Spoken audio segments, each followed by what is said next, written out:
आदिवासी बाहुल्य जिले के कस्बा शाहपुर में शासकीय उच्चतर माध्यमिक विद्यालय में अध्ययनरत कक्षा 10वीं, 11वीं और 12वीं के छात्र छात्राओं ने विद्यालय की दीवारों पर अपने अंदर छिपी प्रतिभा का सजीव प्रदर्शन चित्रकारी करते हुए दिखाया।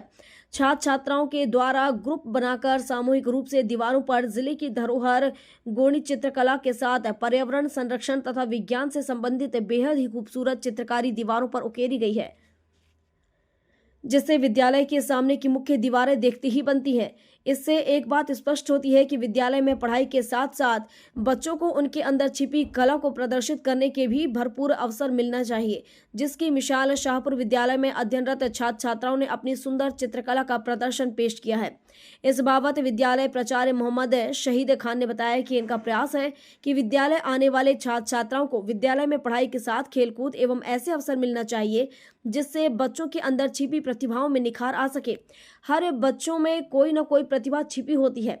हमारे द्वारा बच्चों से विद्यालय की दीवारों में चित्रकारी करने का अवसर देकर यही प्रयास किया गया।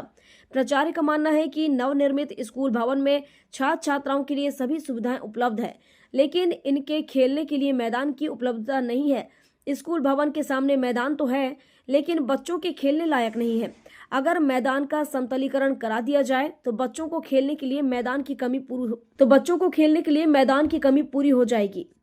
सर, आपके विद्यालय में बच्चों के द्वारा जो कलाकृतियाँ बनाई जा रही हैं, इसके पीछे उद्देश्य क्या है?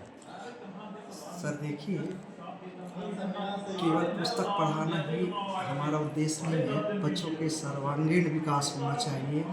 और मेरा तो मानना है कि मंच, मैदान और कक्षा तीनों में सहभागिता हमारे इन छात्र छात्राओं की पूर्णतः होनी चाहिए ताकि उनका सर्वांगीण विकास हो सके। उसी क्रम में इनके पास जो प्रतिभा है, उस प्रतिभा को प्लेटफॉर्म उपलब्ध कराना भी हमारी जिम्मेदारी बनती है। मैंने देखा कि जो अभी शासन के निर्देशानुसार बहुत सारे कार्यक्रम आयोजित किए गए, जैसे जनजाति गौरव दिवस हुआ या और भी अन्य कार्यक्रम हुए, तो उस दौरान रंगोली या बैनर, पोस्टर, पेंटिंग जैसी गतिविधियाँ विद्यालय में कराई गई। उस पर हमने देखा कि बच्चों में बहुत ज़्यादा लगन है और बहुत सुंदर कलाकृतियाँ बना रहे हैं। तो फिर मेरे मन में आया कि क्यों ना इन बच्चों को हम ऐसा प्लेटफॉर्म उपलब्ध कराएं और इनकी प्रतिभा को निखारने में हमारा यथासंभव सहयोग हो। उसी क्रम में मैंने इनको अवसर दिया, तो आपने देखा कितना शानदार हमारे 10th के बच्चे, 11th के बच्चे, 12th के बच्चे क्या बेहतरीन दीवार पेंटिंग बना रहे हैं। इसको साक्ष्य की आवश्यकता नहीं है, आप अभी घूम के देखे हैं। और हम सभी बच्चों की हौसला अफजाई कर रहे हैं, उनके उज्ज्वल भविष्य की कामना करते हैं। ढेर सारे उन बच्चों को शुभकामनाएं देते हैं कि उनमें जो भी कला है वो दिन दूनी रात चौगुनी और ज़्यादा बढ़े।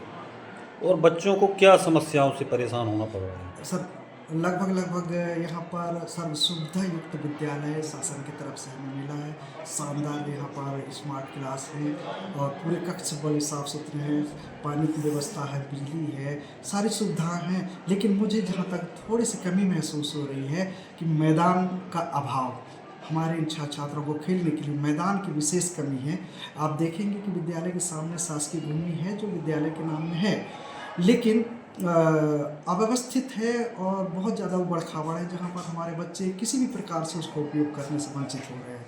तो हमारा तो निवेदन है कि अगर उनके लिए ये मंच के कक्षा के साथ साथ मैदान भी सुसज्जित करा दिया जाए, उसका ज़्यादा मुझे नहीं लगता, उसका अगर समतलीकरण भी करा दिया जाए तो हमारे बच्चों को खेलने कूदने के लिए पर्याप्त हो जाएगा। रही बात बाउंड्री की, तो बाउंड्री एक लंबी प्रक्रिया है, तो शासन को हमने पत्राचार किया है और उनके संज्ञान में लाया है। देखते हैं कब तक क्या होता है, लेकिन थोड़ा सा अगर समतलीकरण भी हो जाए तो हमारे बच्चों को वहाँ खेलने कूदने की पर्याप्त सुविधा के अभाव जो है शायद कुछ हद तक कम हो जाएगी। डिंडौरी से राजेंद्र तंतवाई की रिपोर्ट।